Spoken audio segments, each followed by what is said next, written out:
Bonsoir à tous, c'est Patrice Tanliré, votre humble serviteur. Alors, comme on lui dit, ça fait 2 jours, je sais que je vous ai manqué. Voilà, vous m'aviez manqué aussi. C'est juste que j'étais un peu à cheval entre la finition de votre livre, de mon livre et de notre livre. Il est enfin prêt et vous pourrez en prendre connaissance. Bref, c'est pas le but de la vidéo de maintenant. Le sujet de cette vidéo, c'est pour parler d'un projet de loi qui a été introduit depuis le 15 juillet passé et un projet de loi qui est actuellement en séance de discussion et de débat en attendant son adoption et qui mérite une attention particulière de la part des immigrés. Alors il est de bon ton que nous soyons au courant et que au cours de cette période-là, nous soyons proches de nos représentants afin de les inciter à voter et pour vraiment permettre que cette loi passe, voilà, pour le grand bonheur de la plupart des immigrés. Alors, de quelle loi il s'agit? Il s'agit du projet de loi appelé Dignity Act, autrement appelé ou encore appelé le HR 4393. Qu'est-ce que c'est?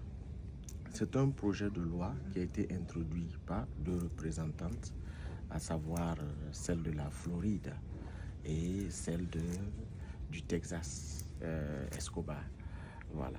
Donc, c'est un projet de loi qui comporte 3 éléments principaux ou 3 idées principales. Elle tente en réalité d'introduire ce projet de loi dans l'objectif de ramener plus de sécurité et d'ordre et ensuite de pouvoir renforcer ou accélérer les procédures d'immigration et enfin de pouvoir offrir un statut légal à la plupart des immigrés qui sont là depuis 2020 et on pourra leur offrir un statut légal temporaire à la seule condition que ce statut-là ne conduira pas à la citoyenneté. Et j'aurais compris avec vous et vous aurez compris avec moi que c'est certainement la 3e partie qui nous intéresse le plus. Voilà, donc je vais m'appesantir sur ça et vous faire économie en ce qui concerne la procédure de renforcement de la sécurité de l'ordre au niveau des frontières par le système des radars, le système des drones, comment on appelle ça? Le recrutement de plus d'agents pour veiller sur les frontières. Je vais vous faire économie de ça. Je vais vous faire économie aussi de la seconde grande partie et nous allons nous appesantir sur la 3e partie qui consiste à offrir un statut légal temporaire de 7 ans à tous les immigrés qui sont là depuis 2020 mais qui ne conduira pas à la citoyenneté. Qu'est-ce que ça veut dire concrètement? Ça veut dire concrètement que si cette loi est adoptée au niveau des 2 chambres,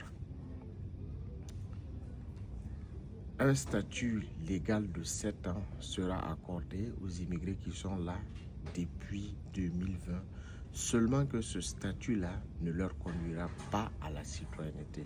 Ils ne pourront donc pas bénéficier de ce statut pour aller à la citoyenneté, à la naturalisation.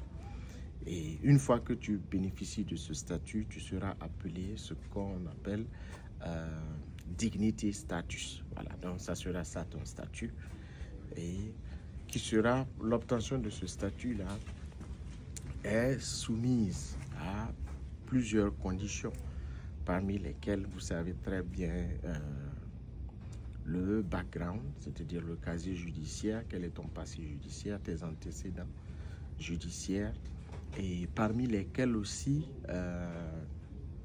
une contribution financière.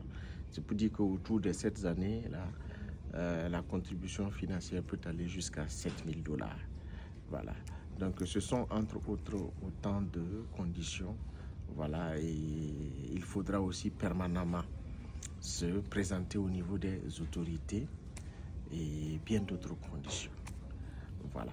Bon, vous aurez compris avec moi que c'est une loi qui présente des avantages si elle entre en vigueur ou elle est adoptée, et des inconvénients aussi.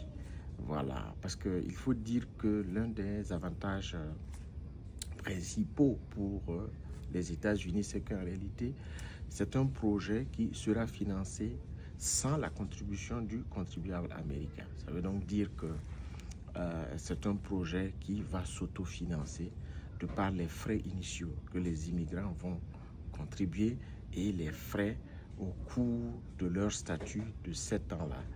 Voilà. Et une fois à l'issue de ce statut de 7 ans, si tu réponds aux bonnes conditions, tu réponds aux exigences, tu pourras encore renouveler ton statut. Et une fois que tu as ce statut-là, tu as l'autorisation de travailler et tu peux bien voyager et revenir sans problème. Seulement que la seule restriction est que ça ne pourra pas te conduire à la citoyenneté. Donc, c'est vraiment le moment d'être proche de vos représentants. Voilà, contactez-les, incitez-les à voter si vous estimez que voilà, c'est ça. Et surtout, prenez connaissance du projet de loi. Et voilà, ce que vous pensez dans les commentaires, on pourra bien échanger sur ça. Allez, merci bien et à plus tard.